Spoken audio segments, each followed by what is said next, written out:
So we know President Trump doesn't like paying his bills. I mean, we've got a lot of records of that. And one of the newest examples is the city of El Paso, Texas, whom the Trump campaign owes nearly, no, not nearly, over $500,000. Oops. Now, this is according to an article in HuffPost.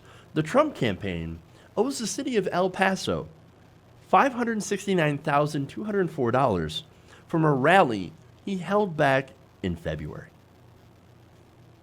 Now, okay, so homeboy holds a rally back in February. And then, of course, there's, all the security concerns and all that. And, of course, paying for the venue, et cetera, because it's a campaign event.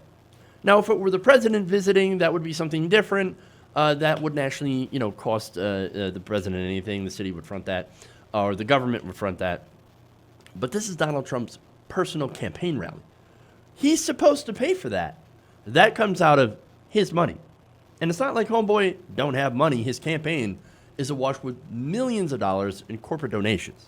Hundreds of millions of dollars. So it's been a while since he had that rally. Maybe he should pay his bills.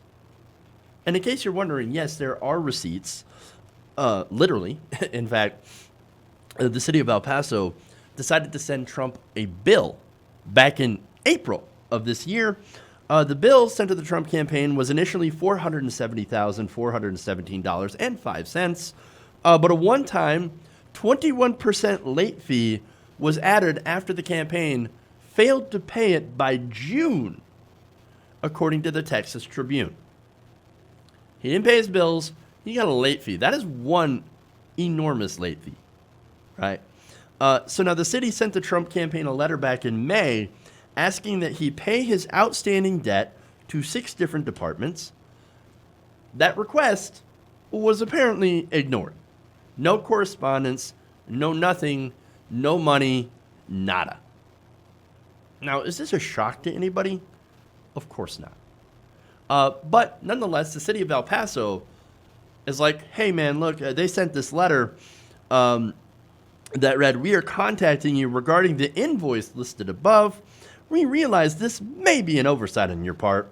However, your account with the city of El Paso is extremely past due." I love how they give him the benefit of the doubt. Like, oh, man, maybe this is just an oversight, and you just kind of got the mail lost in the shuffle, and, whatever.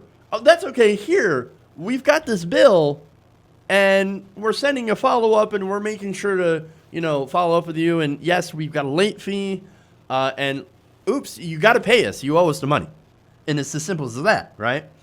Now, the thing is, it's funny that they do this as if they don't know that Donald Trump has been doing the same exact thing for decades. In fact, federal and city financial records obtained by the Washington Post show that the Trump administration and Congress owe more than $7 million to Washington, D.C. for his inauguration. Now, Donald Trump's been in office for how long? Quite some time now, right? And he still hasn't paid for his inauguration. There's more, of course. But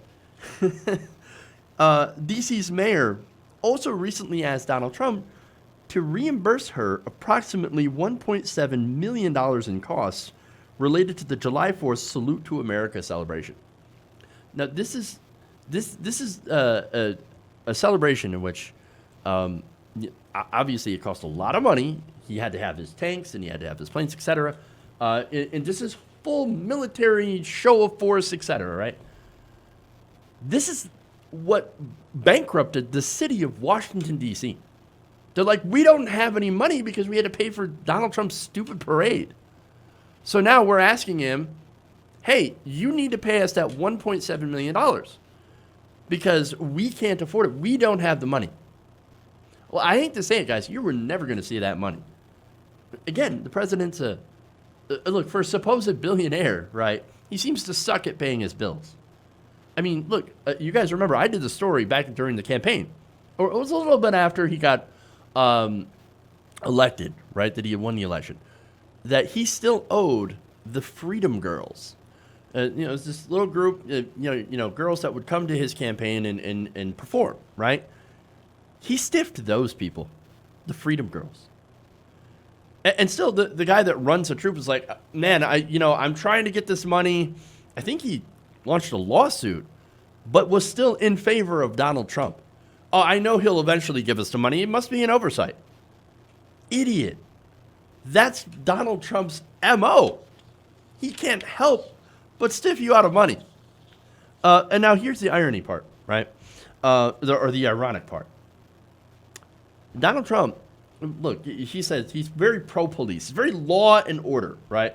I love the police, I love law and order, and all that. Well, you know what's funny is that the majority of the $500,000 he owes to the city of El Paso is to the police and fire department. That's according to the bill obtained by the Texas Tribune. Oops. These are the police officers that protect his rallies, that he supports. But Donald Trump is so much of a bum, a deadbeat, that he decides, my bills, not going to pay him. Don't care. And this is not all he owes. As I mentioned, there's the $1.7 million. There's also the $7 million for the inauguration. There's more. The Center for Public Integrity reported back in June that the Trump campaign still owes more than $840,000 to 10 different cities.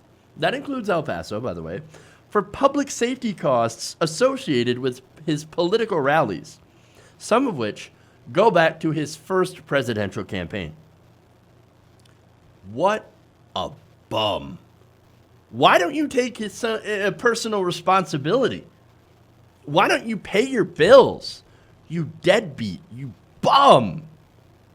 That is not the actions of somebody who's a very wealthy person. No, that's the actions of a scam artist. And now, some of these cities, El Paso is one of the latest ones, say, look, we don't want you coming back. Alexandra Anello, member of the El Paso City Council, recently said this, quote, I do not support President Trump's visit to El Paso, and I respectfully ask him not to come. He's not the only one. El Paso County Commissioner David Stout also said this, quote, I respectfully ask that President Trump not visit our grieving and pain-stricken community. Furthermore, he added, the added strain of a presidential visit is the last thing our law enforcement and public entities need to deal with at this time.